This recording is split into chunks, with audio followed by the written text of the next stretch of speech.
y,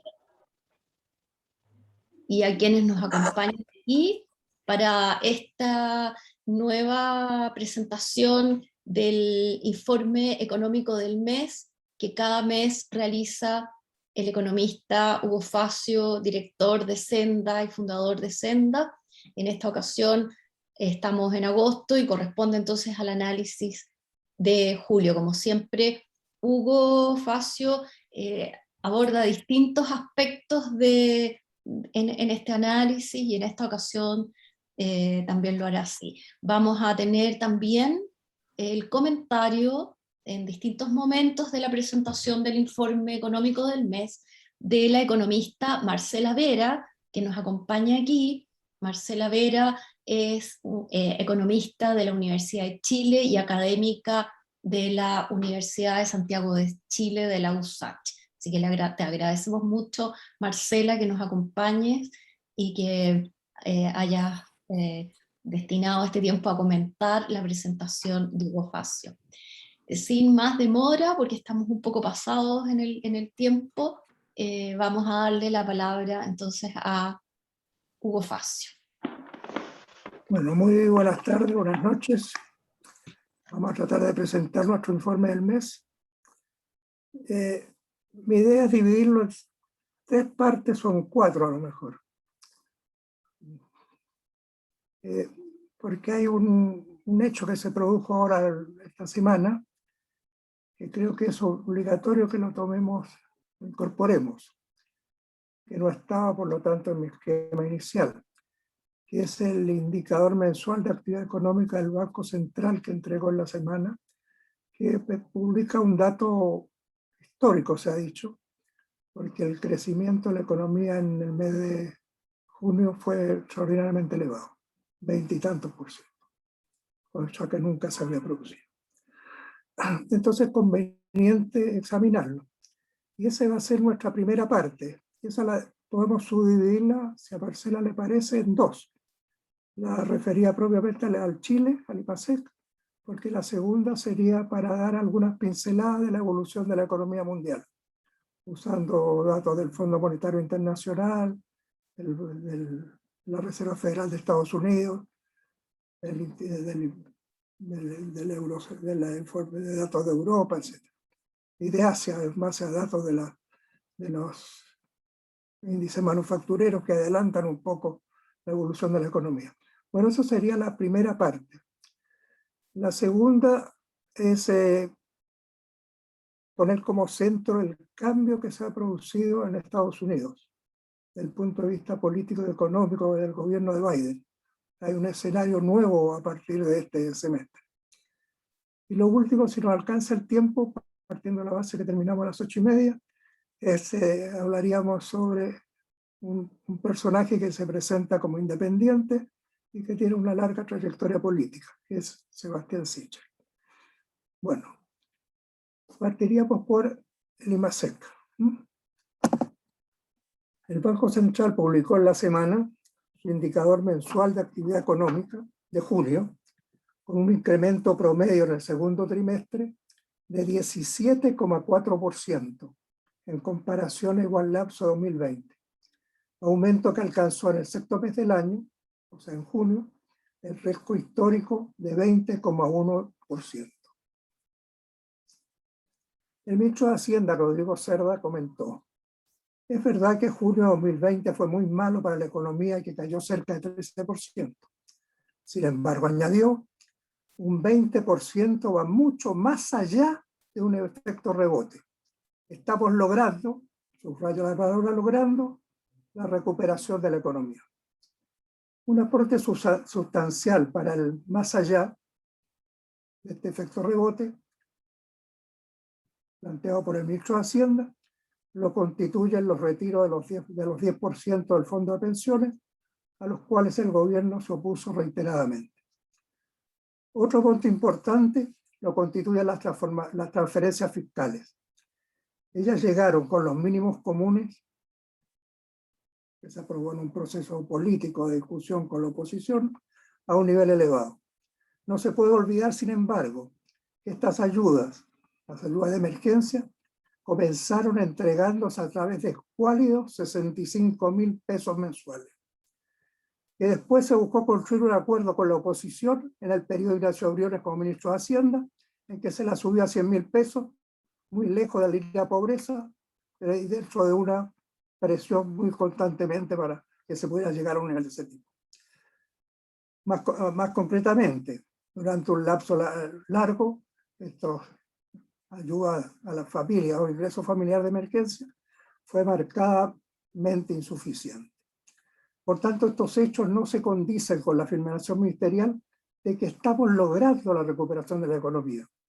Cuando se ha estado en contra, se proporcionó durante mucho tiempo recursos muy por debajo de lo requerido. Desde luego que en parte, el alto incremento es consecuencia de la baja base de comparación, del llamado rebote.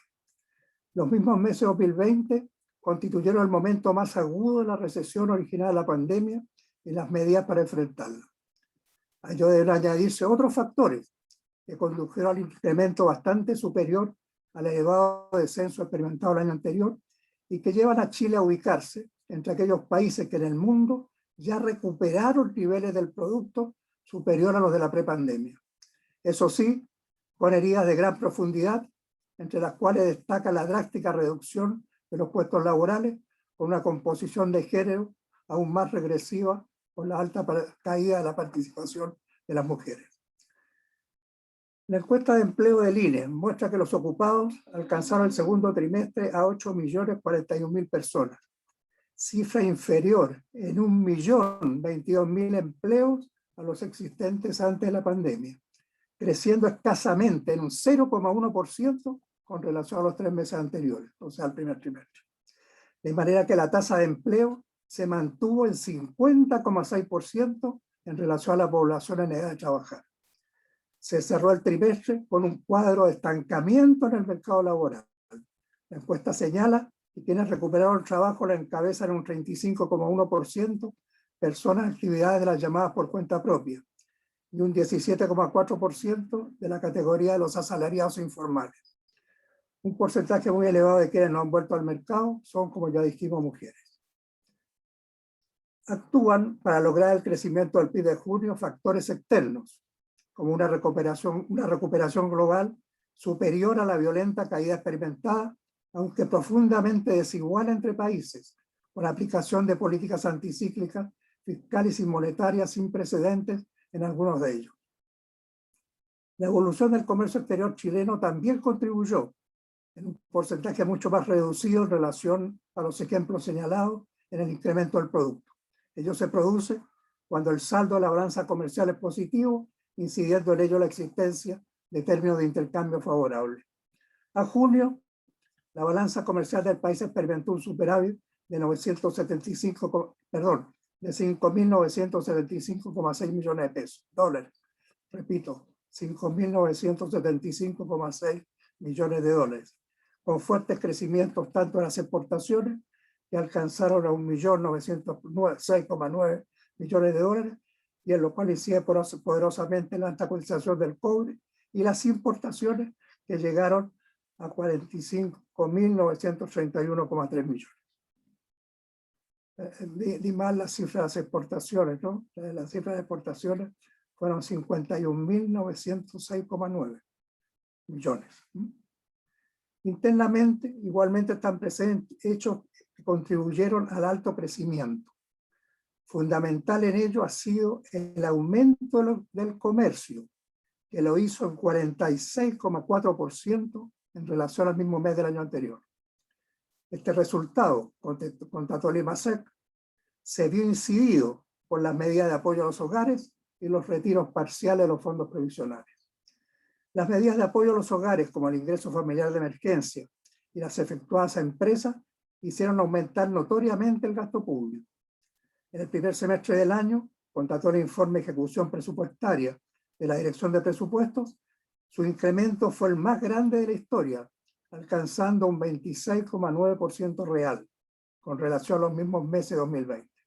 El gasto corriente lo hizo en 29,1%, principalmente en el ítem de subsidios y donaciones, que explicó el 48% de todo el gasto público del periodo, 48%, con un incremento anualizado de 63%.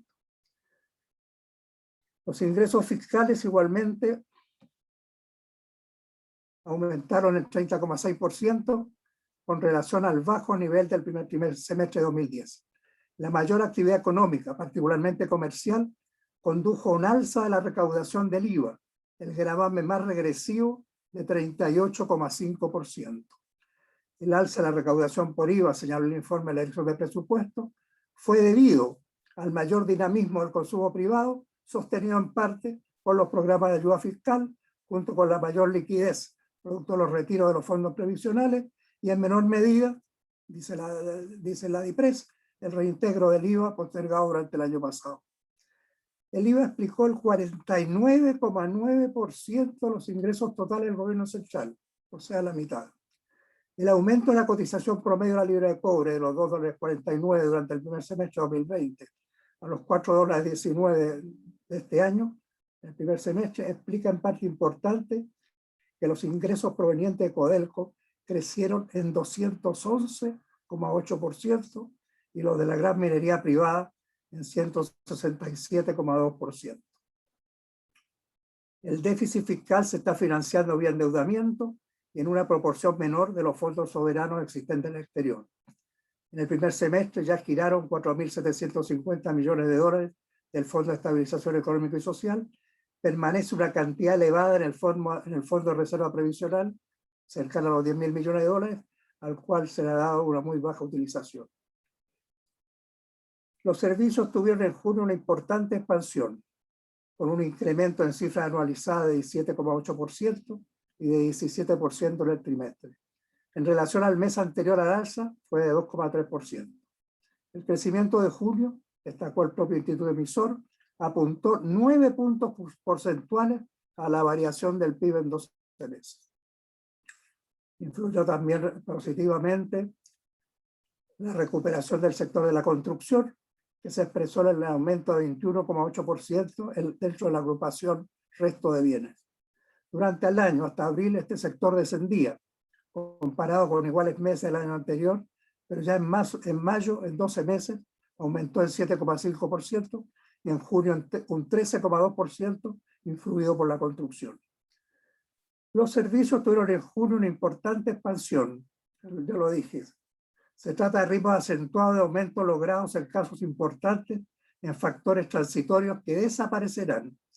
En el caso del comercio, la gerenta de estudio de la Cámara Nacional de Comercio, Bernardita Silva, luego de proyectar una expansión anual en el sector, entre 12% y 15%, señaló que tenderá a diluirse hacia el 2022. Es de esperar que, por esta razón manifestó, se evidencie una contracción del sector el próximo año. Por esto subrayó la importancia de enfocarnos en los planes de reactivación del empleo que activen tanto la demanda como la oferta laboral. Una visión más clara de la evolución del primer semestre de 2021 la proporciona el índice desestacionalizado, que compara con lo acontecido en el mes anterior, que a pesar del incremento de las restricciones por medidas sanitarias en junio, creció 2,1%, luego de haberlo hecho en mayo un 2,5%, después de haber experimentado descensos en marzo y abril. El incremento promedio mensual desestacionalizado en el periodo enero-junio fue de algo más de 0,6%. En concreto, al finalizar el primer semestre, el Producto de Chile se colocó por primera vez sobre los niveles alcanzados en agosto y septiembre de 2019.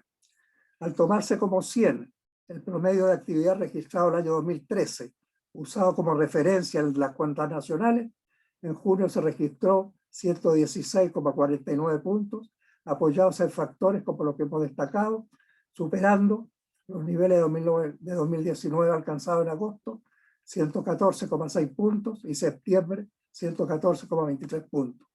Eran hasta ahora los más elevados obtenidos en la economía nacional. Existiendo sectores como los servicios y la minería, que al finalizar el primer trimestre se encontraban rezagados con relación a los índices del tercer trimestre de 2019.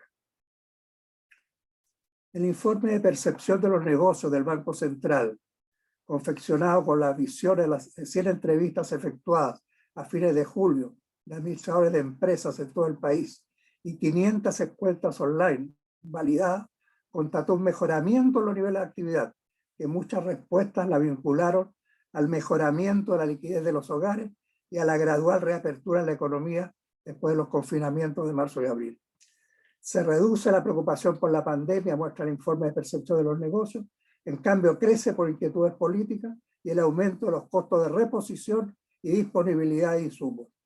En el mercado laboral persiste la no recuperación de los puestos de trabajo perdidos y al mismo tiempo la dificultad para cubrir en determinados tipos de trabajadores vacantes existentes. Finalmente, el índice de perspectivas económicas de julio, que publica mensualmente ADIMARC, si bien tiene una puntuación mejor a las anteriores, de los meses anteriores, completó 3 años en zona de pesimismo. 3 años en zona de pesimismo. Es decir, durante casi la mayor parte de la segunda administración de Sebastián Piñera.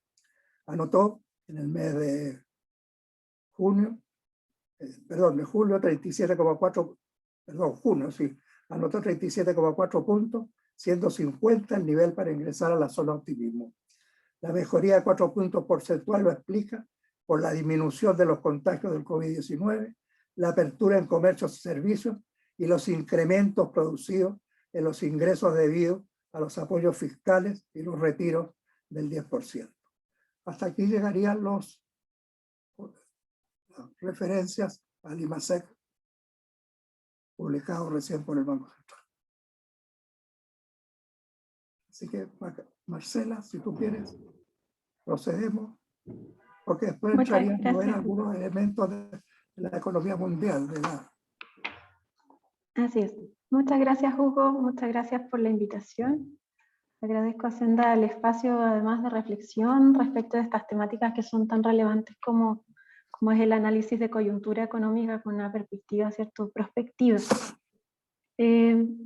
Para mí es fundamental mirar lo que está ocurriendo actualmente en términos de la relación entre, por una parte, los sistemas sanitarios y lo que ha dejado de crisis esta pandemia, y la relación que existe en la economía. Ya Stiglitz y Krugman lo han planteado muy claramente en sus últimas intervenciones respecto de cómo es relevante cuidar, ¿cierto?, la mano de obra y en particular las personas del mundo del trabajo para que puedan producirse estos procesos de reactivación económica de forma sustentable y racionalmente sanitaria, digamos, en términos también del cuidado de la vida. Entonces, en ese contexto, estos indicadores nos dan cuenta que está ocurriendo, por una parte, digamos, hay una relación muy clara en cómo se está produciendo un descenso muy sustantivo en la cantidad de contagios, la cantidad de casos activos, la tasa de positividad, y en la última semana, solo en la última semana también, en el número de fallecidos. Y esto nos permite entonces observar cómo esto también está teniendo un fuerte impacto en términos también de cómo se está generando un proceso de reactivación. Esta reactivación ha sido sostenida fundamentalmente por los 3 retiros de fondos de pensiones. En términos de magnitud, han sido las magnitudes más altas, ¿verdad? Podemos encontrar entonces ahí una cifra que va en el orden de sobre los 50.000 millones de dólares, y eso hace que se inyecte en la economía vía consumo, ¿cierto?, un fuerte incentivo para el proceso de reactivación, que es el proceso que vimos durante todo el primer semestre y fines del año pasado fundamentalmente. No obstante, lo que estamos viendo ahora también va acompañado, por una parte, de los desembolsos del fisco, producto de estos aumentos, ¿cierto?, del gasto fiscal, en particular a propósito del ingreso familiar de emergencia, la extensión del ingreso familiar de emergencia y, como muy bien Hugo nos comentaba, ¿cierto?, el aumento también sustantivo del monto de ese ingreso. Eso genera una transferencia directa a las familias y, por tanto, las familias disponen de mayor nivel de recursos tanto para el consumo como también para determinado tipo de aumentos de capital, por ejemplo, algún tipo de compra menor en términos de inversión. Hay gente que está también considerando, ¿cierto?, estos distintos retiros, además de las transferencias, como parte de un proceso de generación de emprendimiento. Entonces, yo diría que también eso tenemos que considerarlo, porque hay un 60% de esos recursos que se han producido de los retiros de fondos de pensiones que todavía no están gastados y que por tanto podrían generar posteriores ciertos procesos de reactivación. Lamentablemente esto no está siendo acompañado necesariamente con empleo, y ahí hay una disociación muy clara entre consumo y por otra parte generación de ingresos vía aumento de los ocupados en el país. Y eso también es un elemento que ha puesto las alarmas en todos los sectores. Uno puede ver preocupación en torno a esa temática, fundamentalmente en términos del empleo femenino, en todos los sectores. ¿Y por qué ocurre fundamentalmente en el empleo femenino? Porque según todos los boletines anteriores había un estancamiento en la tasa de participación femenina y en las ocupadas en el mercado del trabajo, y eso lo podemos observar también como parte del retroceso estructural que ha tenido, digamos, esta pandemia. Se ha retrocedido 5 puntos, y eso es una cifra sustantiva en términos, por ejemplo, en el caso de América Latina, nos lleva a 10 años atrás, a una década atrás. Entonces, la preocupación sobre cómo generar mayor empleo, por ejemplo, en aquellas áreas que guardan relación con la construcción o con el sector agrícola, o en particular con el empleo femenino, que está muy asociado también al turismo y a espacios, digamos, a sectores productivos que guardan relación más bien con el cuidado de la sociedad, como lo son las sanitarias, ¿cierto?, las empresas relacionadas con la salud, pero también con la educación. Este énfasis de las mujeres en particular sobre el empleo en esos sectores implica también que hay que revisar, ¿cierto?, los mecanismos de generación de redistribución de las labores, de los roles y también de las brechas salariales existentes anteriores a la pandemia. Otro elemento que me gustaría comentar respecto del informe guarda relación con el Fondo de Estabilización Económica y Social que teníamos en Chile. Yo diría que es una de las políticas que uno perfectamente podría valorar como sistemas de políticas anticíclicas, de forma de que podamos tener dinero, ¿cierto?, para aquellos momentos en donde ese dinero era necesario. Pero lamentablemente uno podría observar que ha habido una disminución muy sustantiva de ese fondo, que tardó 30 años en construirse, y que, por ejemplo, si miramos las cifras del año 2012, estaban en torno a los 12.000 millones de dólares, y ya si miramos el último informe del FES, encontramos que en junio ya estamos en los 4.900 millones de dólares, o sea, había una pérdida muy sustantiva de ese fondo, una pérdida que no va a ser fácilmente recuperable por los siguientes gobiernos, porque es un fondo que tardó muchísimo en configurarse y fundamentalmente ocurrió a raíz del superciclo del precio del cobre también, en donde por supuesto el aporte de Codelco como ingresos extraordinarios al fisco también permitió, ¿cierto?, recuperar y constituir ese fondo de ahorro que tenía el Estado. No obstante, con esta serie de desembolsos que hemos observado desde el primer año del gobierno de Sebastián Piñera, podemos observar también, digamos, que el siguiente gobierno va a tener también mayores limitaciones para poder generar algún tipo de proceso de transformación, producto que el fondo que estaba dispuesto precisamente para producir esos procesos de transformación y que además obedecía única y exclusivamente al Estado, va a verse mermado producto de, ¿cierto?, los reiterados desembolsos que han habido en torno a aquello. Cuestión que podría haber sido evitada, por ejemplo, con algún tipo de otra alternativa de búsqueda de aumento de los ingresos fiscales, ¿cierto? La oposición lo ha planteado en términos del royalty o del aumento a los impuestos al patrimonio o a las altas rentas, y eso, como no ha ocurrido, por supuesto eso ha mermado, ¿cierto?, las posibilidades que tienen sobre todo los siguientes gobiernos para enfrentar procesos de transformación. Hay otro elemento que me gustaría destacar de los múltiples elementos que nos presentó Hugo hace un momento atrás, que guardan relación fundamentalmente con cuál es el sector que está generando un proceso de reactivación más allá del consumo vía hogares. y ese sector está haciendo construcción. Y es un sector que está muy relacionado además con el último tema que vamos a ver con Sichel, en donde, ¿cierto?, hay una relación muy cercana entre la política y la economía cuando hablamos de construcción, ¿ya? Cuando hablamos de construcción podemos decir que es un espacio en donde podemos generar, por una parte, un aumento del capital fijo, por otra, un aumento efectivo en la tasa de empleabilidad, pero por otra también podemos observar, ¿cierto?, qué sectores políticos se ven beneficiados también cuando hay un aumento sustantivo de las inversiones estatales en construcción de infraestructura, como está haciendo este año y como está proyectado también para el próximo año, y lo fue el año pasado.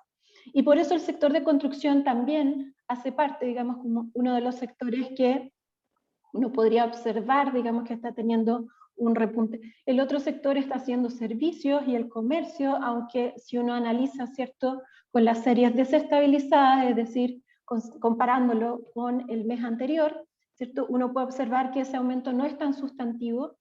No obstante, igualmente, si uno lo analiza en términos del periodo anterior, del año pasado, ahí sí las magnitudes son importantes. Por último, me voy a quedar con el tema minero, que guarda relación con que el año anterior la minería fue la que permitió que el IMASEC no cayera tanto. Siempre uno iba observando cómo iba el indicador del IMASEC minero versus el indicador del IMASEC no minero, y el indicador IMASEC minero siempre estaba en positivo, ¿cierto? Y eso nos permitió que esa caída tan abrupta que sufrimos en el mes de junio precisamente del año pasado no fuera tan pronunciada durante todo el año.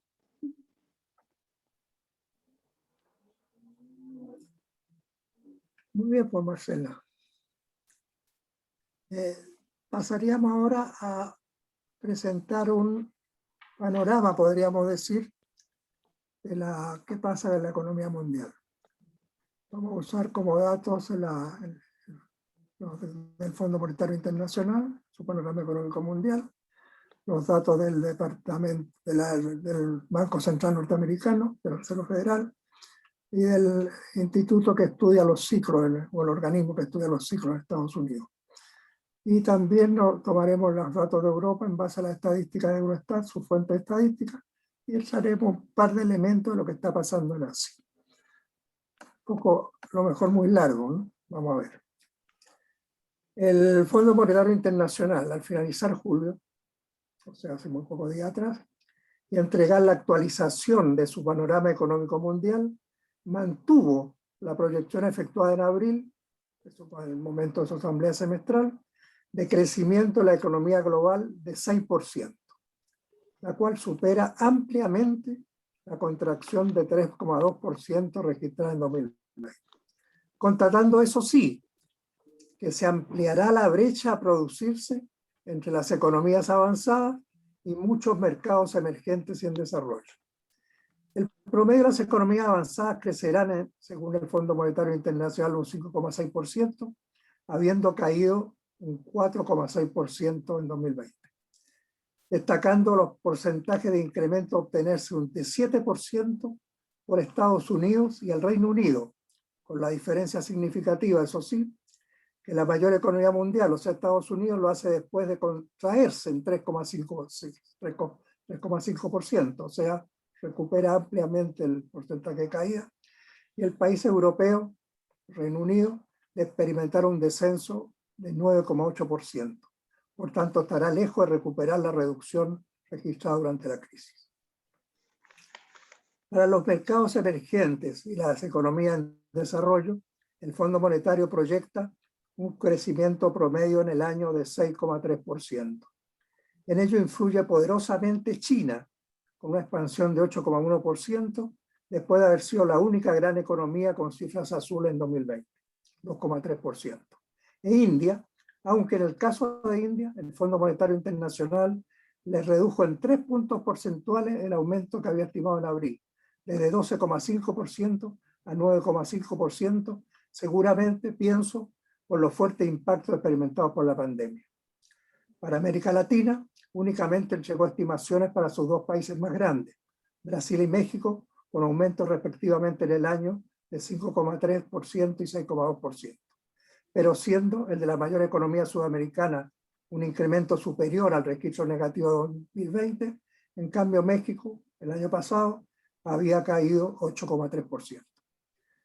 Para el registro general de América Latina, estimó un aumento en 2021 de 5,8%, superior en un punto al proyectado en abril. El incremento de la brecha entre los países avanzados y muchas economías emergentes en desarrollo lo explica el Fondo Monetario Internacional a partir de los niveles de evolución de la pandemia. El acceso a las vacunas, subrayó, se ha convertido en la principal línea que divide a la recuperación global en dos bloques, agregando que se produce entre aquellos que pueden esperar una mayor normalización de la actividad a finales de este año, casi todas las economías avanzadas, y aquellas que aún enfrentarán un resurgimiento de las infecciones y aumentos de muerte por COVID. Añadiendo que al momento de entregarse el informe, cerca de un 40% de la población de las economías avanzadas estaba completamente vacunada, en comparación al 11% de los mercados emergentes y al 1% de los países de bajo ingreso. En relación a la polémica existente sobre la evolución de la inflación en curso, si es o no un hecho transitorio, inflación experimental en Estados Unidos, en general a nivel global también, transitorio como sostiene la Reserva Federal de Estados Unidos, el informe partió por constatar que varios bancos centrales, ya Brasil, Hungría, México, Rusia y Turquía, ya subieron sus tasas de interés para tratar de frenar las presiones al alza. Chile también la subió, entre paréntesis. Gita Gopinath, la economista jefe del Fondo Monetario, sostuvo que una fracción significativa de la lectura de la inflación anormalmente alta es transitoria como resultado de sectores afectados por la pandemia, añadiendo que las expectativas de inflación a largo plazo siguen acotadas. En cuanto al empleo, la economista constató que las tasas globales continuarán muy por debajo de los niveles prepandémicos en la mayoría de los países. A medida que mejoren las métricas de salud, añadió, se espera que la dificultad de contrataciones en ciertos sectores disminuya. Por su parte, el Comité de Mercado Abierto de la Reserva Federal de Estados Unidos, o sea, el Banco Central de Estados Unidos, que es el que fija la tasa de interés, en su reunión de política monetaria realizada a fines de junio, reiteró una vez más que antes de retirar sus estímulos monetarios debe producirse una recuperación económica más consolidada. Mientras ello no tenga lugar, mantendrá su tasa de interés de 0% a 0,25%, establecida en marzo de 2020, en plena recesión, y la compra mensual de activos financieros por a lo menos 120.000 millones de dólares mensuales. Los sectores más afectados por la pandemia, señaló el comunicado, han mejorado, pero no se han recuperado por completo. El presidente de la Reserva Federal, Jerome Powell, en su reunión con la prensa después de efectuar la reunión, insistió en que aún no se observa un progreso sustancial para levantar las medidas. Deseo ver, añadió, algunos de los números más fuertes de empleo. En junio, la tasa de desempleo de Estados Unidos fue de 5,9%, una décima superior a la de mayo y muy lejos del 3,5% de antes de la pandemia. Las cifras de crecimiento de Estados Unidos en el segundo trimestre, dadas a conocer por el Departamento de Comercio, fueron inferiores a lo esperado, mostrándose, eso sí, que la recuperación económica alcanzó el nivel prepandémico.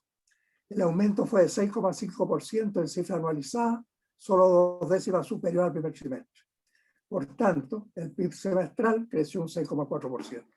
El principal factor de incremento de la demanda interna lo constituyó el consumo personal, su componente cualitativamente mayor, ya que explica un 69% del total, al crecer un 11,8%.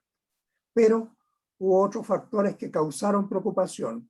La caída de un 5% experimentado por el gasto del gobierno federal, que tiene un efecto multiplicador, en este caso negativo, y el menor incremento de las importaciones, que expresa una relación directa con el nivel de la demanda interna. El economista jefe para Estados Unidos de Capital Economics, Paul Aubrey, comentó al conocer las cifras del segundo trimestre que se registraron factores que hacen prever una desaceleración en el segundo semestre. El primero de ellos, la disminución del estímulo fiscal. El segundo, el incremento de los precios que disminuye el poder adquisitivo de la población. Luego, el crecimiento de la variante Delta, una tasa de ahorro inferior a la prevista. Todo ello le hace prever que en el segundo semestre la economía crecería solo 3,5%, muy lejos de las proyecciones del Fondo Monetario y de la Reserva Federal. Por su parte, la Unión Europea, después de 2 trimestres consecutivos de caídas en cifras desestacionalizadas, su producto aumentó en abril-junio en 1,9% y 13,2% si se compara con la recesión experimentada en los mismos meses de 2020. La eurozona lo hizo en 2% y 13,7%.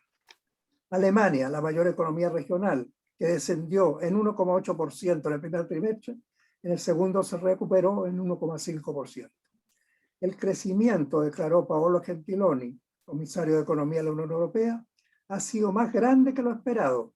La recuperación europea, subrayó, está de vuelta. La brecha de actividad de Europa aún es muy amplia.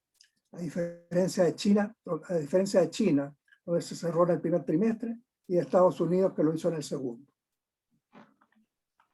En cambio, Asia emergente, como ha contratado el Wall Street Journal,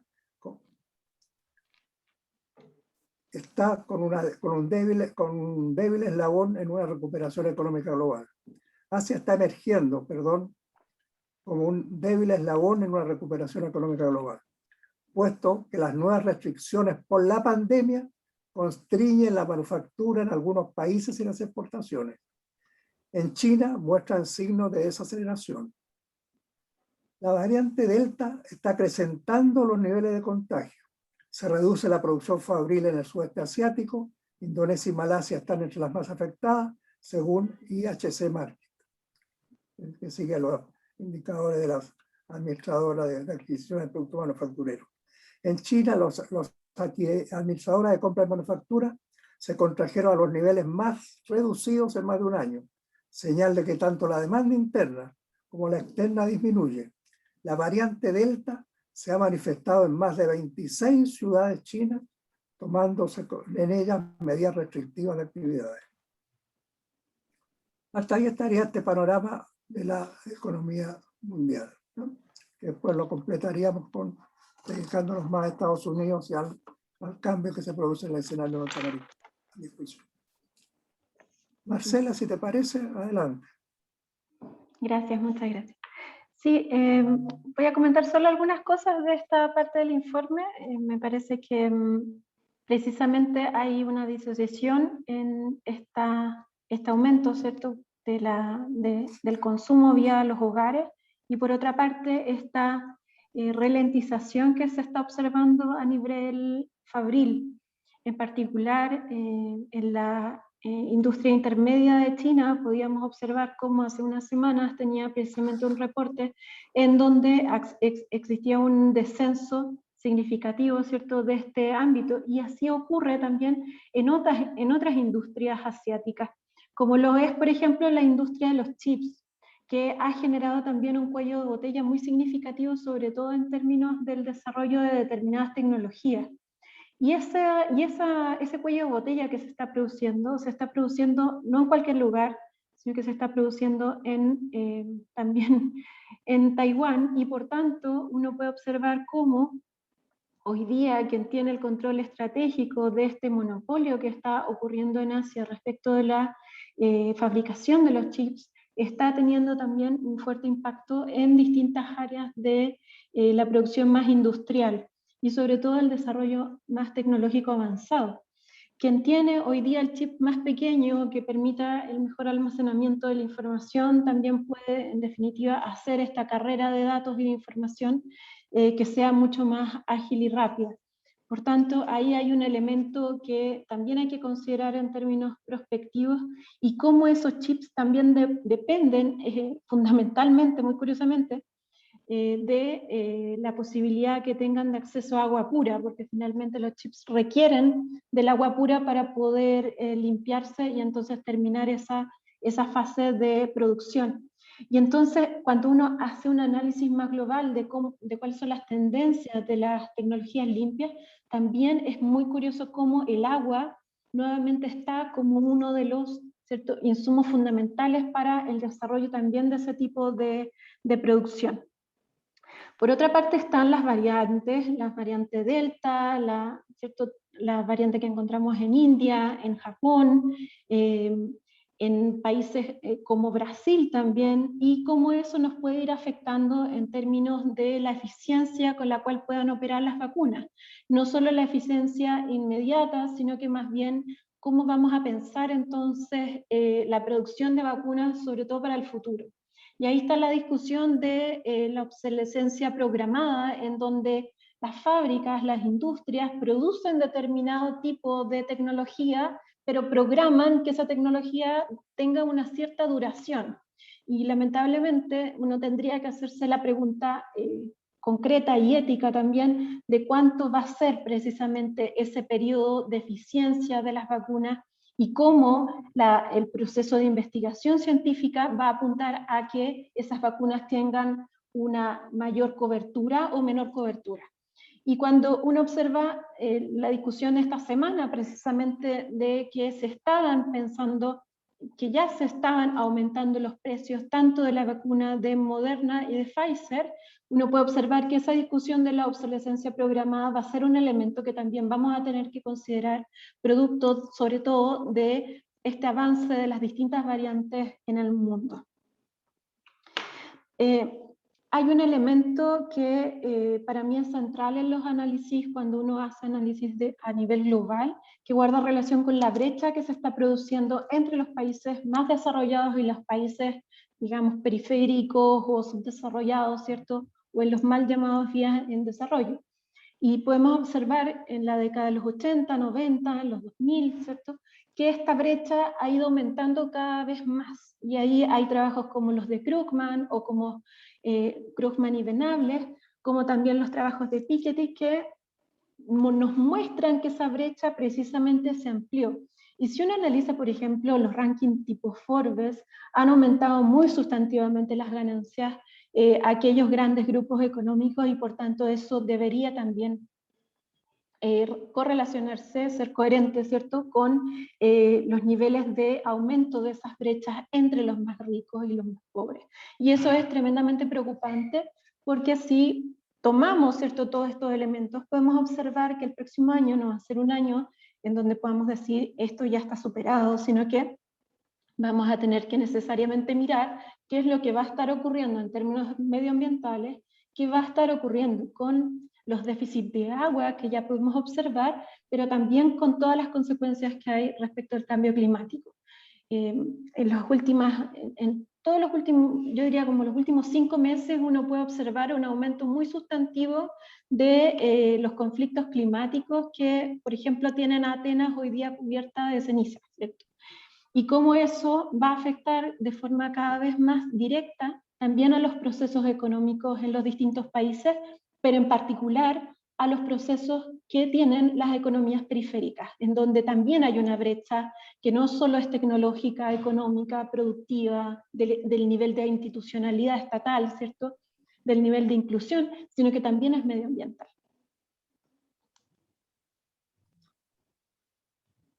Bien. Mi idea es destacar ahora un hecho que me parece importante, ¿no?, que es que en Estados Unidos ha cambiado el escenario y el gobierno de Biden enfrenta una nueva realidad. Al cumplirse los primeros 100 días de la presidencia de Joe Biden, la situación no es igual al comienzo de su periodo, que fue pródigo en anuncios y medidas. El huracán Biden, sin embargo, ha empezado a perder fuerza, señaló el país, conforme se ha avanzado a sus primeros 6 meses de mandato. En el nuevo momento tiene lugar un crecimiento de la inquietud en el sector más progresista del Partido Demócrata. Ello coincide cada vez más claramente con el fracaso de los reiterados esfuerzos de Biden por llegar a acuerdos con los republicanos. El romanticismo sobre el bipartidismo, constató la representante Alexandria Ocasio-Cortez, viene de una época de los republicanos que sencillamente ya no existe. Afirmación que en la práctica no es muy diferente a la constatación del líder republicano en el Senado, Mitch McConnell, al declarar que la era del bipartidismo ha terminado. Los hechos mostrando esta realidad son crecientes. La ley del voto, que buscaba modificar el sistema electoral vigente, cuya necesidad lo demostró claramente la elección presidencial, no se pudo aprobar en el Senado, ya que se necesitaba para lograrlo contar no con la mayoría simple, que los demócratas la consiguen con el voto dirimente de su presidenta, la vicepresidenta Kamala Harris, sino alcanzar 60 sufragios, cuando demócratas y republicanos tienen 50 cada uno. Debe recordarse que la ley de emergencia económica de 1,9 billones de dólares, para aprobarse, necesitó recurrir al mecanismo de emergencia de reconciliación presupuestaria que permite decidir por mayoría simple. Los demócratas habían aprobado la llamada Ley del Pueblo en la Cámara de Representantes, donde cuenta con una estrecha mayoría, como ya dijimos, pero ni siquiera alcanzó a votarse en el Senado, dado que los republicanos recurrieron al mecanismo del bloqueo para impedir que se pudiese aprobar por mayoría simple. Esta ley buscaba además contrarrestar las restricciones electorales acordadas en estados con mayoría republicana, donde de hecho han reducido la participación de las minorías. El mecanismo aplicado por los republicanos es el del bloqueo, que permite a cualquier senador solicitarlo para impedir aprobaciones por mayoría simple, necesitando entonces contarse con a lo menos 60 votos, en la correlación de fuerzas que hay actualmente en el bipartidismo norteamericano. Además, entre los senadores demócratas, algunos de sus reintegrantes son opuestos a utilizar los mecanismos de emergencia. En la gestión de la Casa Blanca continúan presentes los esfuerzos de Biden de buscar acuerdos con los republicanos. El presidente norteamericano anunció a fines de junio que en el proyecto de infraestructura se había logrado un acuerdo bipartidario, rebajándolo de 2,3 billones de dólares a 1,2 billones, a ejecutarse en 8 años, pero recién terminando julio, se aprobó en el Senado un artículo sobre su procedimiento, recibiendo el respaldo, eso sí, de 17 senadores republicanos. Proyectos de ley que pensaban impulsar han quedado frenados luego de ser enviados al Congreso. Así aconteció, por ejemplo, con el de reforma migratoria, tema que sigue siendo extraordinariamente candente y da lugar a variadas repercusiones. A mediados de julio, el gobierno de Estados Unidos acordó extender por otro mes restricciones fronterizas para intentar frenar la propagación de la pandemia. Un efecto económico negativo que se prolongará, lo experimentarán actividades comerciales estadounidenses en las zonas fronterizas que dejarán de contar con las compras permanentes efectuadas por mexicanos. Los objetivos a cumplirse prometidos por Biden de superación de la pandemia para el 4 de julio, el Día de la Independencia, no se cumplieron. La aparición de la variante Delta fue una de las causales del rebrote registrado. Antonio Fauci, considerado el principal experto del país en enfermedades infecciosas, afirmó: vamos en la dirección equivocada, lo cual provocó, añadió, un aprieto innecesario debido a la creciente casos de COVID-19 y que muchos estadounidenses no se han vacunado. Ello, cuando un informe elaborado por los Centros para el Control de la Prevención de Enfermedades conduce a la conclusión, señaló su autora principal, Elizabeth Arias, que la esperanza de vida en Estados Unidos, la cual disminuyó bruscamente en 2020, no se recuperaría a niveles prepandémicos en 2021. Siendo posible, agregó, que disminuya nuevamente si surge una variante del COVID-19 que no quede protegido por las vacunas. En Estados Unidos, la esperanza de vida ya disminuyó en 2008, a la recesión económica. En 2020 la caída fue de 1,5%, de 1,5 años, reduciéndose a 77,3 años, el mismo nivel que existía en el año 2013. Fue la mayor caída en un año de 1943, cuando Estados Unidos estaba saliendo de la Segunda Guerra Mundial.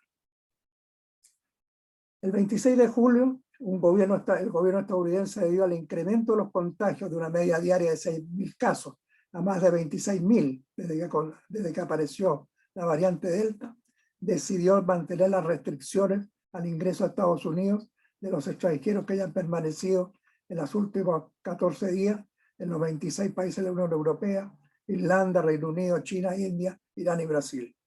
A mediados de julio, Biden, en un encuentro con Angela Merkel, efectuado con periodistas en la Casa Blanca, había afirmado que las restricciones se levantarían pronto. El nivel de la vacunación no lo permitió, era insuficiente. El Centro para el Control dio a conocer al finalizar el mes que únicamente un 56,2% de la población contaba con la primera vacuna. La agencia Associated Press entregó las cifras de una encuesta en la cual se constataba que de los demócratas un 83% estaba vacunado, mientras que los republicanos lo habían hecho el 52%. Muchos actuaron siguiendo las opiniones de Trump, cuestionando el proceso de vacunación. El alcalde republicano de Florida, Ron DeSantis, que se burlaba de las vacunas, debió reconocer finalmente que está salvando vidas. Al mismo tiempo, el aumento de los índices de inflación, cuyo IPC en junio subió a 5,4% en 12 meses, hizo aumentar interrogantes sobre la afirmación efectuada por la Reserva Federal de que sería una evolución transitoria, aunque al mismo tiempo declaró estar preparada para actuar de no ser así. Biden personalmente se sumó a esta tesis el 19 de julio, afirmando que constituía un aumento temporal y esperado. Las tasas de interés a largo plazo, que son determinadas por el mercado, muestran que este se encuentra más preocupado de un freno al crecimiento que de una alza sostenida del proceso inflacionario. La Oficina Nacional de Investigación Económica de Estados Unidos, la institución encargada de determinar la evolución de su ciclo económico, lo cual hace cuando ya existen las variables utilizadas, están las variables utilizadas plenamente confirmadas, informó que el proceso recesivo desatado por la pandemia duró solamente 2 meses, en febrero y marzo de 2020, constituyéndose en el más corto históricamente, gracias a los poderosos estímulos fiscales y monetarios utilizados. Al mismo tiempo, la contracción fue extraordinariamente profunda, significando la caída más aguda desde la Gran Depresión. En el segundo trimestre de 2021, el producto, al crecer en cifra anualizada 6,5%, como ya lo dijimos, en ese momento alcanzó el nivel previo a la crisis. China lo había logrado en el primer trimestre. Para la gran recesión de 2008 se necesitaron 2 años para lograrlo. Se estima que hacia fines de 2021 alcanzaría Estados Unidos el nivel potencial de crecer entre 6% y 7%. La Oficina Nacional de Investigación Económica considera que la definición como habituales de los cursos recesivos es que duren entre 6 meses y 1 año.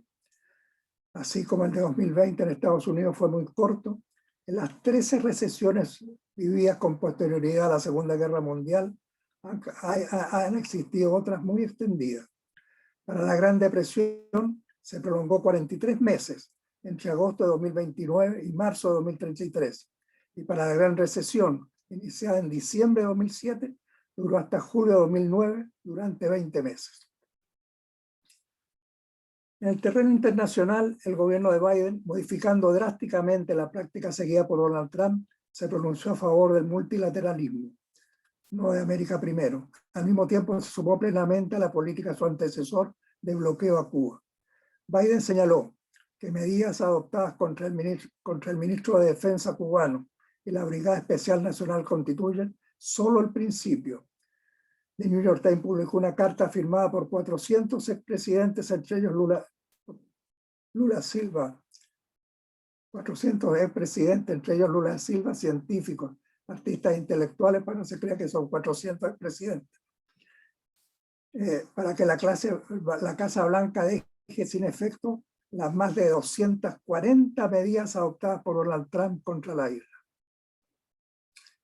Esta disposición llevaron incluso a que la ministra de Industria, Comercio y Turismo de España, Reyes Maroto, manifestase a la secretaria de Turismo de Estados Unidos la preocupación de Madrid ante la situación de las empresas españolas en Cuba, afectadas por decisiones aprobadas por Donald Trump y aplicadas durante la actual administración. Estas medidas permiten reclamar ante la justicia norteamericana las propiedades que fueron expropiadas durante la Revolución. las cuales están afectando a grandes empresas turísticas españolas, como por ejemplo acontece con Meliá. El presidente mexicano Andrés Manuel López Obrador, hablando con motivo de los 238 años del natalicio de Simón Bolívar, demandó la sustitución de la OEA, la Organización de Estados Americanos, por un organismo verdaderamente autónomo, no lacayo de nadie. Digamos, adiós añadió a las imposiciones, las sugerencias, las sanciones, los bloqueos. Ya es el momento de una nueva convivencia entre todos los países de América, porque el modelo impuesto hace más de 2 siglos está agotado, no tiene futuro ni salida. Podemos estar de acuerdo o no con la Revolución Cubana y con su gobierno, subrayó, pero al haber resistido 62 años sin sometimiento es toda una hazaña. Creo que por su lucha en defensa de la soberanía de su país, el pueblo de Cuba merece el premio de la dignidad. López Obrador invitó como oradora del acto a Isabel Allende, sobrina de Salvador Allende, para recordar el golpe de Estado respaldado por Estados Unidos en 1973.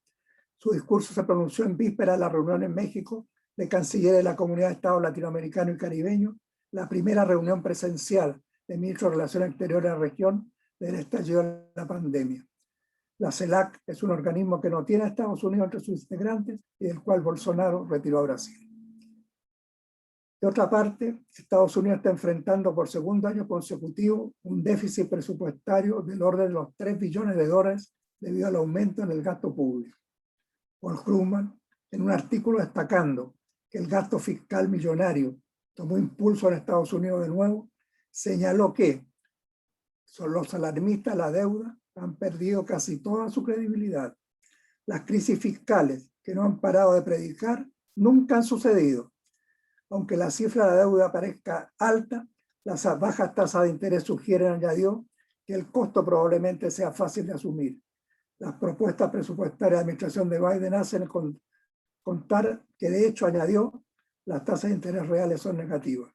Además, recalcó que los planes de gastos millonarios en preparación incluyen ahorros compensatorios y aumento de los ingresos. Bueno, hasta ahí estaría este intento de dar una nueva visión, una visión de lo que está sucediendo en Estados Unidos en este trimestre, en este semestre, este segundo semestre.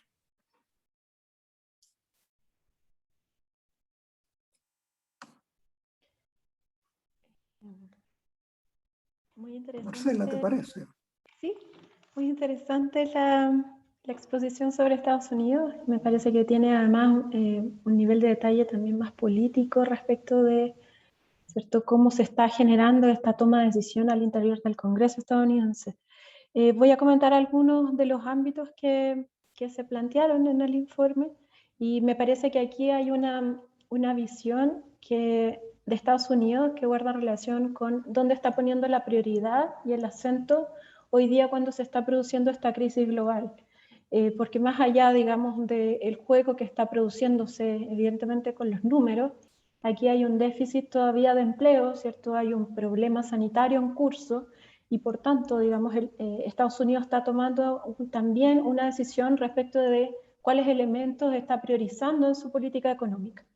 Y ahí entonces también entra en confrontación, ¿cierto?, con todas las escuelas clásicas a nivel económico, en donde se plantea que la meta, digamos, que hay que cuidar y respetar tiene que ser el índice inflacionario. Estados Unidos frente a ese discurso está haciendo en este instante precisamente lo contrario.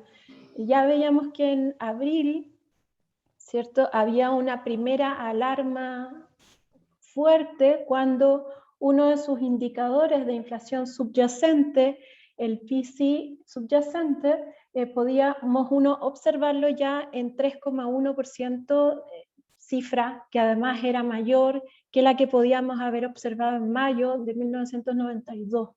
Entonces, cuando uno puede observar que ese indicador que nos permite mirar cómo está evolucionando la inflación, porque no incorpora aquellos productos que son muy variables, sino que no incorpora ni los productos relacionados con la energía, ni los precios de los productos relacionados con alimentos, y por tanto, uno puede observar cómo se está produciendo la tendencia de la inflación en aquellos bienes que son, entre comillas, más estables en sus variaciones.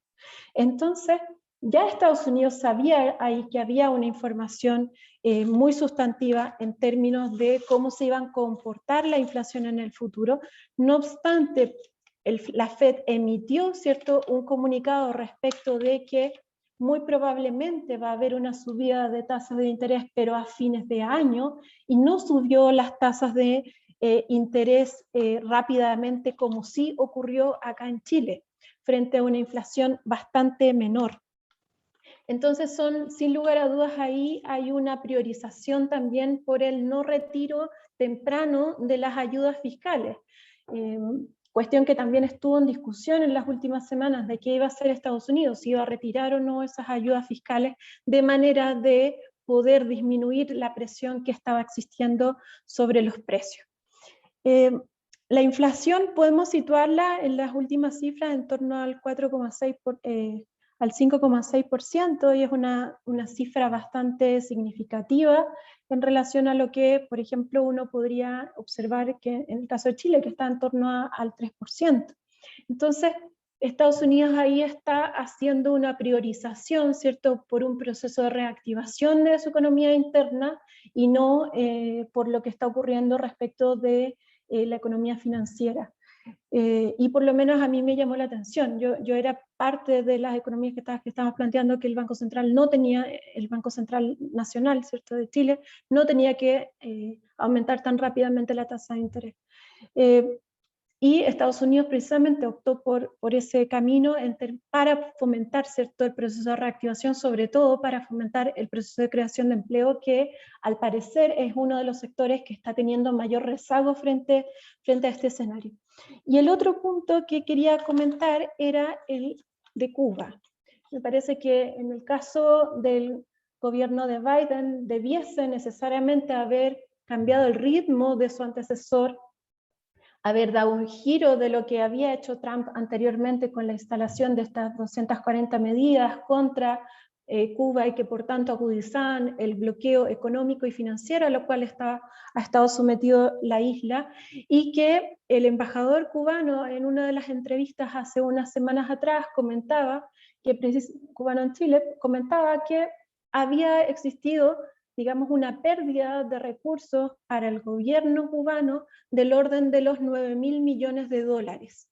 9.000 millones de dólares es una cifra para, ¿cierto?, un país como el nuestro, como cualquier país latinoamericano, que es importante, que es significativa cuando, digamos, se está en una situación de crisis.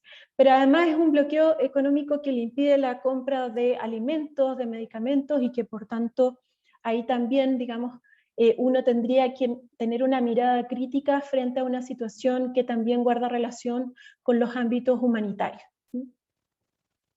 Son 60 años de bloqueo económico que la gran mayoría de la gente no conoce, pero que sin embargo le impide a un país poder, ¿cierto?, generar mayor desarrollo del desarrollo que ya han logrado incluso con bloqueo.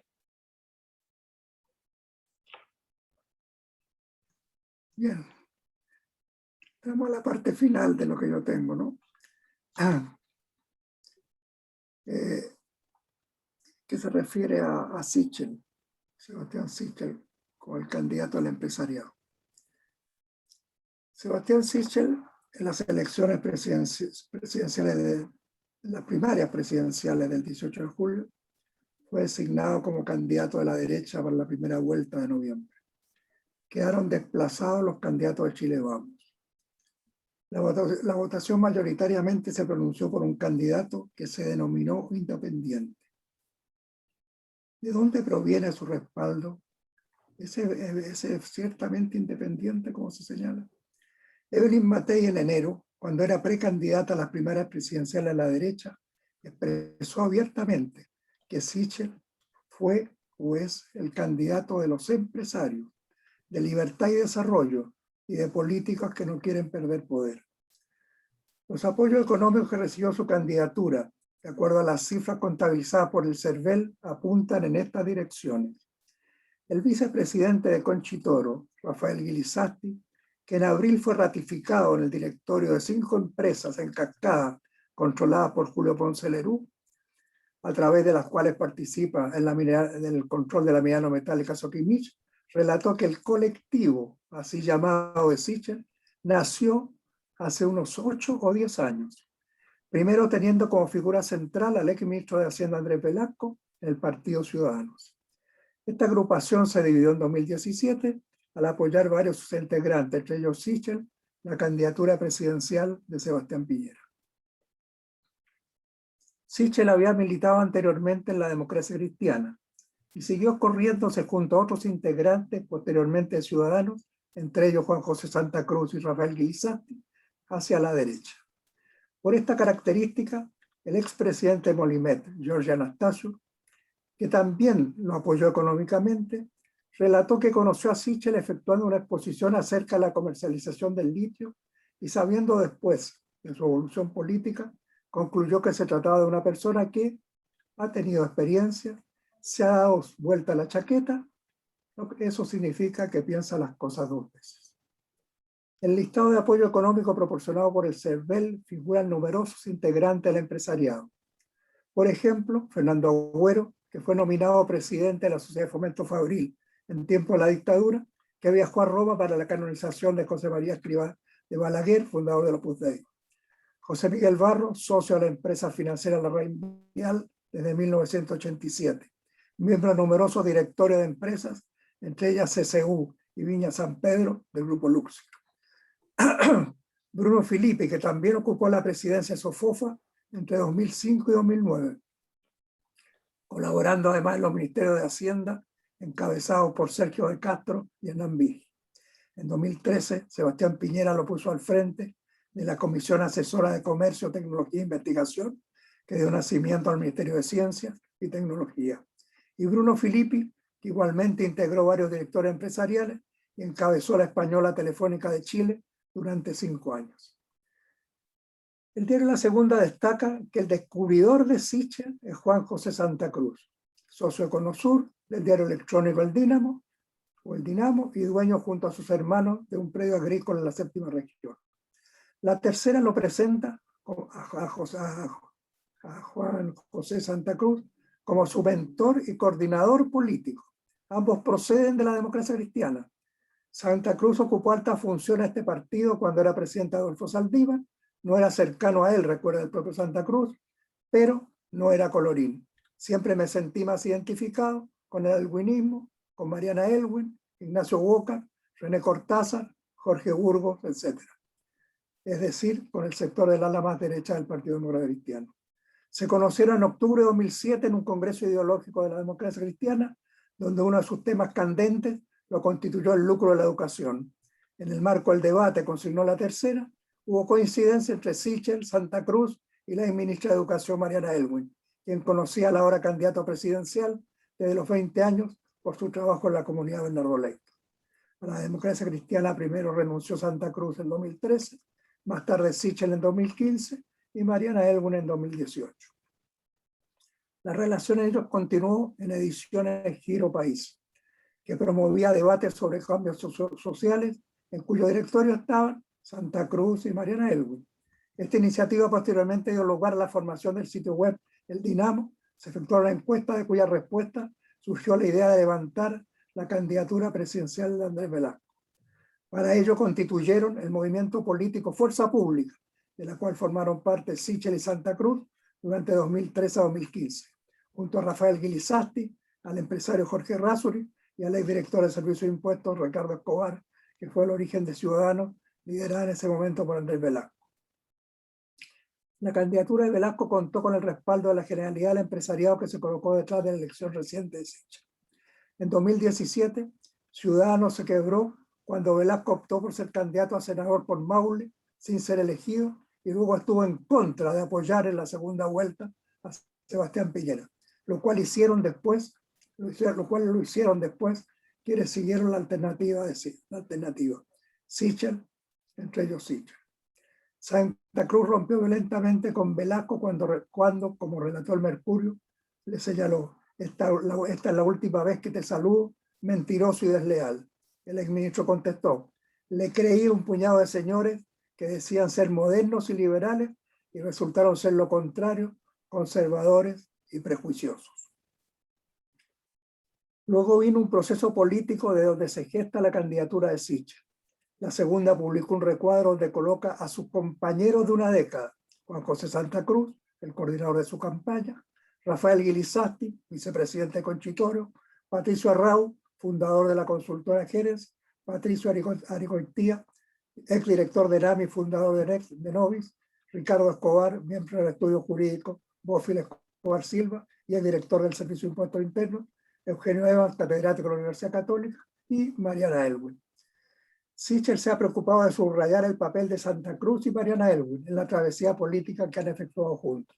Juan José ha expresado que es un gran amigo.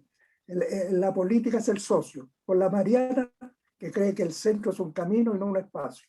La verdad es, él recalcó, que varias veces me ha convencido de seguir. Sebastián Piñera mantuvo permanentemente a Sichel en altos cargos de su gobierno, todos los cuales de gran figuración pública, hasta el momento que se decidió hacer pública su candidatura presidencial. Primero fue vicepresidente de Corfo, de ahí pasó a ministro de Desarrollo Social y finalmente se le asignó la presidencia del Banco Estado. La presencia alcanzada por el ahora su candidato presidencial condujo al equipo fundamental que constituye su círculo más cercano a constituir en primer término Convergencia Liberal, que después dio forma, asumimos, que constituye la base de apoyo a Sichel. La segunda destaca que Sichel es cercano a Andrés Chadwick, primo de Sebastián Piñera, del cual fue su ministro de Interior hasta que fue acusado constitucionalmente. Son tres las personas a las que Sebastián Sichel escucha más a la hora de tomar decisiones. Por su parte, contrató el Mercurio. Su actual jefe de campaña, Juan José Santa Cruz, Mariana Elwin y Andrés Chadwick.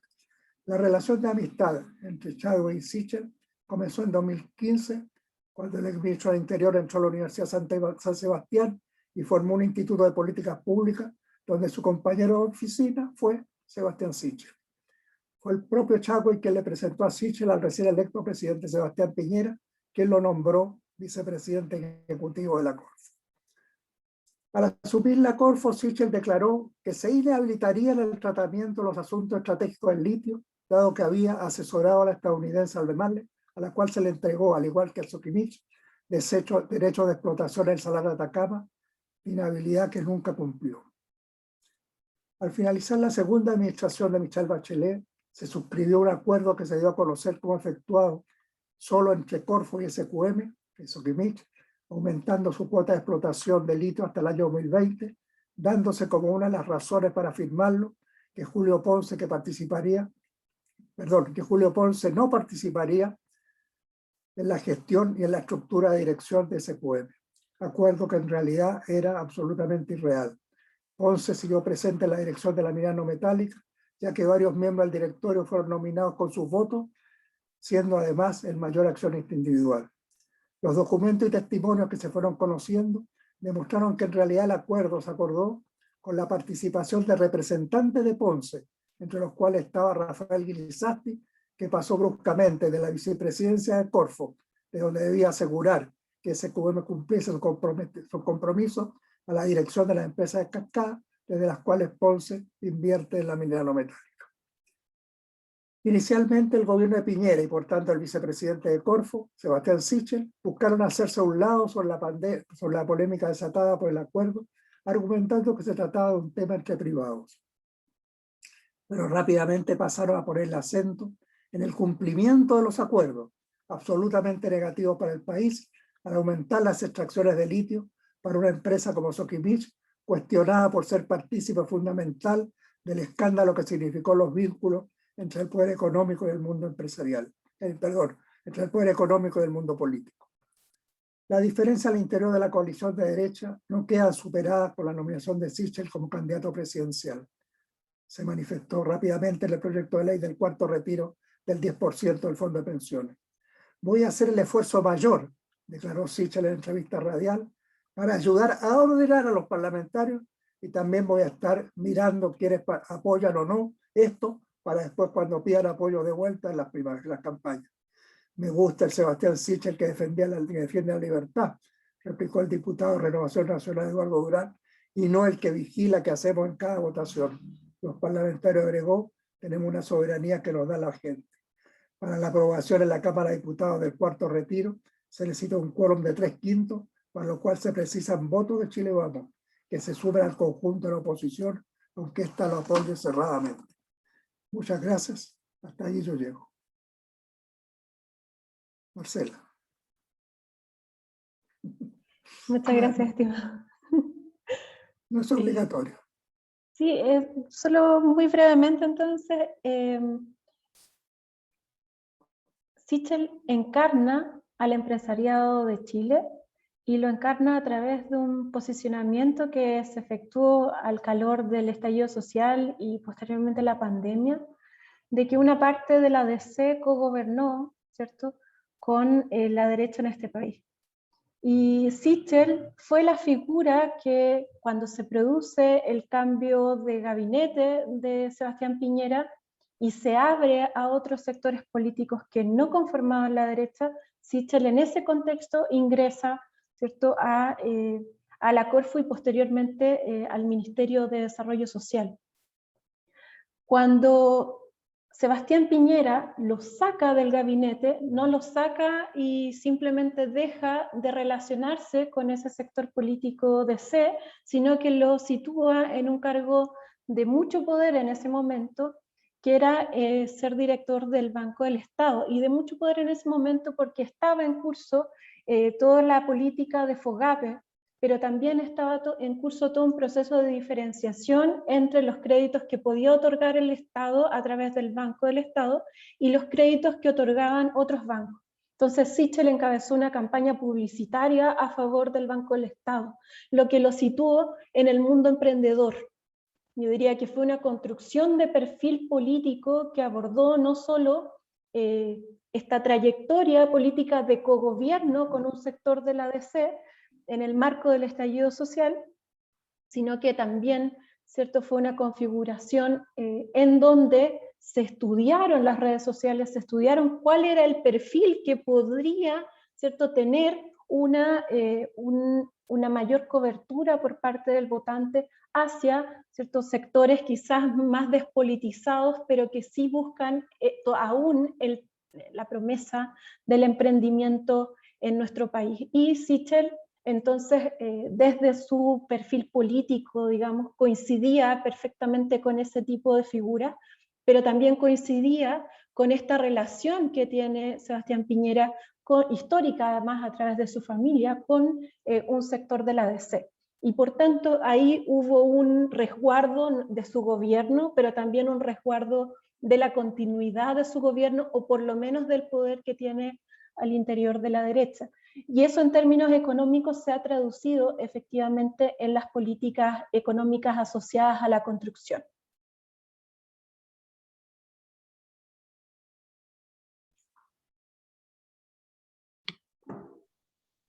Muchas gracias, Marcela.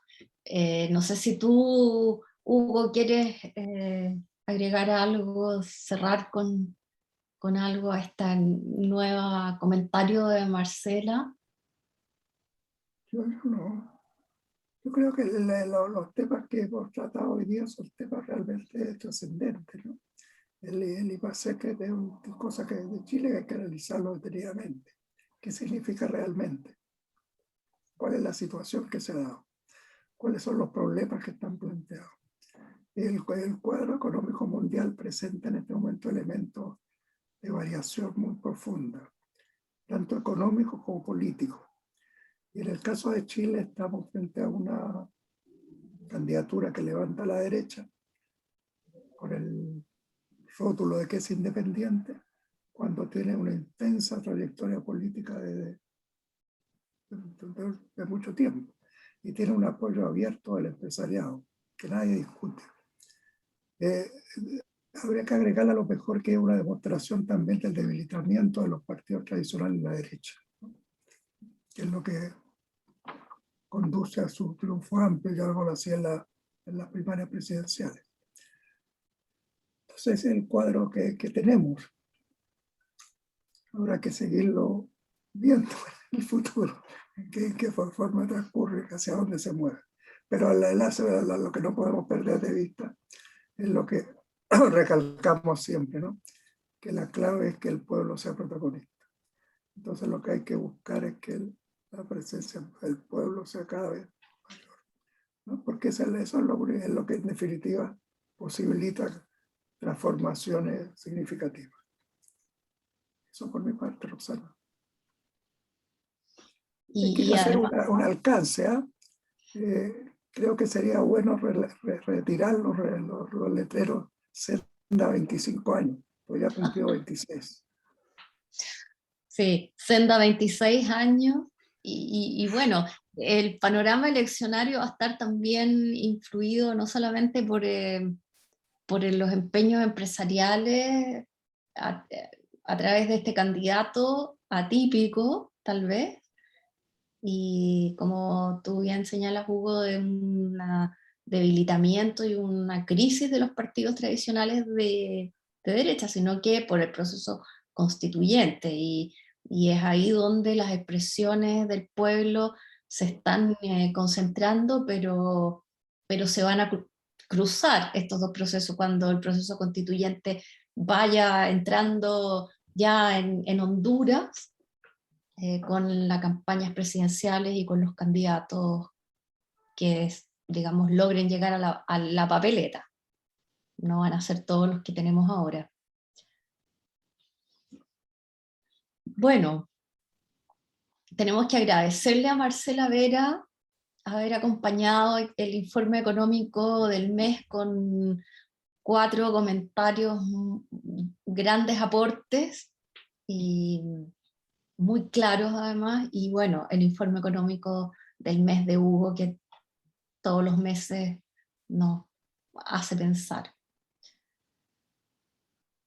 Yo creo que nos tendríamos que despedir en este momento y saludar también a los que nos acompañan aquí, a las personas que nos están siguiendo por las redes sociales, a menos que hubiera de quienes nos acompañan alguna pregunta o algún comentario final.